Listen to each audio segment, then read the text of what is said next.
Hi, வடகம் எப்படி பண்ணுறதுன்னு பார்ப்போம். தாளிப்பு வடகம் தான் நான் சொல்கிறேன். எப்படி பண்ணுறதுன்னு பார்ப்போம். கொஞ்சம் தொண்டை கட்டிகிட்டு இருக்கு, அட்ஜஸ்ட் பண்ணிக்கோங்க.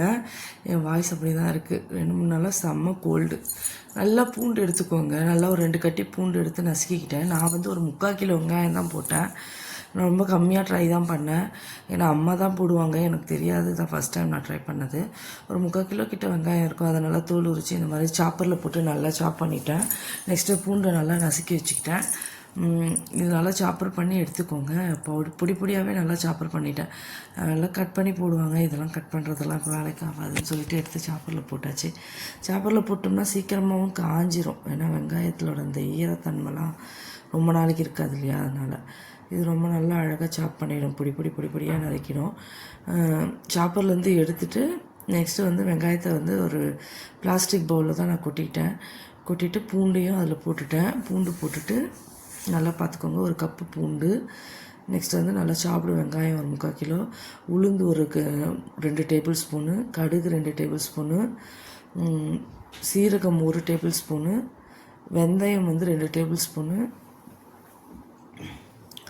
எல்லாத்தையும் போட்டுட்டு வெந்தயம் நல்லா போட்டு முடித்தோடனே மஞ்சப்பொடி ஒரு 1/4 ஸ்பூன் போட்டுக்கோங்க. போட்டுட்டு நல்லா எல்லாத்தையும் சேர்த்து ஒட்டுக்க பிசைஞ்சிட்டு நெக்ஸ்ட் வந்து கருவேப்பிலை கிள்ளி போட்டு அதையும் நல்லா ஒன்றா பிசைஞ்சு அப்படியே அழுத்தி மூடி வச்சுருங்க. அவ்வளோ ஒரு துணி கட்டி வச்சுருங்க. அப்படியே ஒரு நாள் ஃபுல்லாக இருக்கட்டும். அப்படியே அதுக்கப்புறம் மறுநாள் எடுத்து தட்டில் போட்டு நல்லா காய வைக்க வேண்டியதுதான்.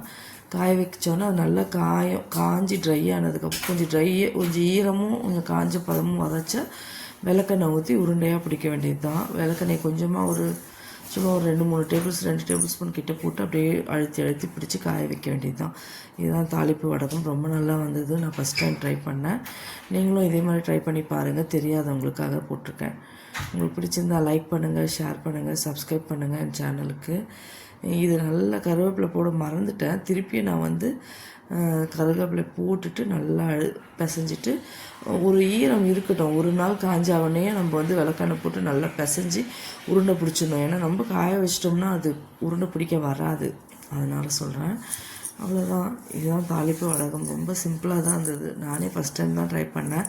ரொம்ப நல்லா இருந்தது. எப்படி உருண்டை பிடிச்சி வச்சுருக்கேன்னு பாருங்கள். இது மாதிரி துணி வச்சு கட்டி வச்சுருங்க.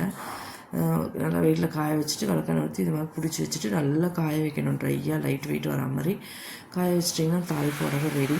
நல்லா ஒரு 3 நாளைக்கு காய வைங்க. 5-6 நாளைக்கு காய வைங்க உருண்டை பிடிச்சோடனே. அவ்வளோதான். பிடிச்சிருந்தா லைக் பண்ணுங்கள், ஷேர் பண்ணுங்கள், சப்ஸ்கிரைப் பண்ணுங்கள். தேங்க்யூ.